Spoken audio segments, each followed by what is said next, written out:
Mr. Kannemeyer, as always, thank you very much for your time. I know it's a big day on Saturday. You start in race number 2, the first leg of the bipod. It's over 1,400 metres. You got number 2, definitely, yes, been rested and gelded. How's he doing back at home?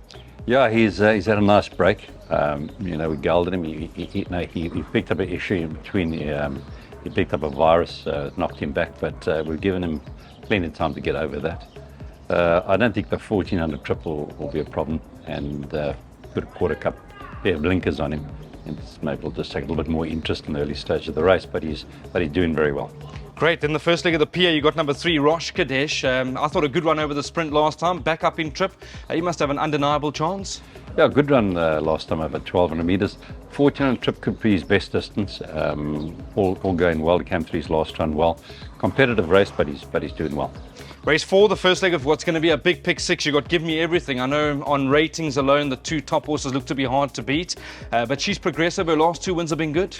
I think her last run was impressive, and as you quite correctly say that, with the rating coming into the race, it's going to be quite tough for her, but it's going to be a very good test for her. And I think she's got a lot of scope. The 1,800 metre trip won't be a problem whatsoever, and she's a beautifully bred filly.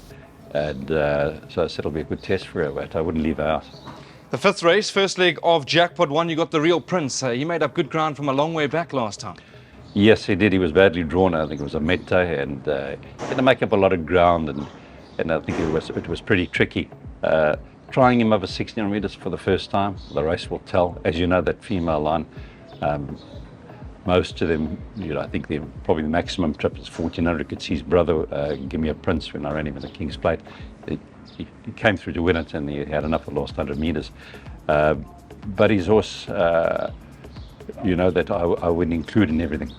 Race 6, start of Jackpot 2, you got Gimmy's Countess. I know, unfortunately, she's drawn wide, but she wants to be switched off. She must have a big winning chance.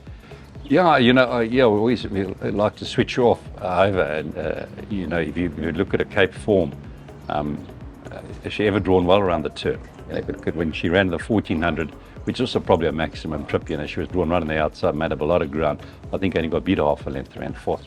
And in the Guinea, she was badly drawn again, had to make up a lot of ground. Went up and down the last 150 metres or so, but you can expect that. So they haven't been very kind to me when it concerns draws, or kind to her when it concerns draws. But she's doing exceptionally well, and she's a lovely filly. But also you've got to include her. The 8th race, probably your best on the day. Give Me a Prince. You were telling me off air that he's taken his win very well. I mean, he's very short in the betting. How's he doing? His work going into the race been good, Mr. Kannemeyer? Well, he's actually he came through that run very well when he won the Group 1, the Grade 1 over 1,000 metres. I think the 1,200, I've always thought he'd be more comfortable over 1,200 metres. So the diadem, he's got to be, he reproduces that run. He's got to be a big runner. But thing is that he's come through his last run well, and he's doing exceptionally well. Just kept him ticking over. Thank you so much. Always good to see you, and all the best for Saturday. Thank you very much. Thank you.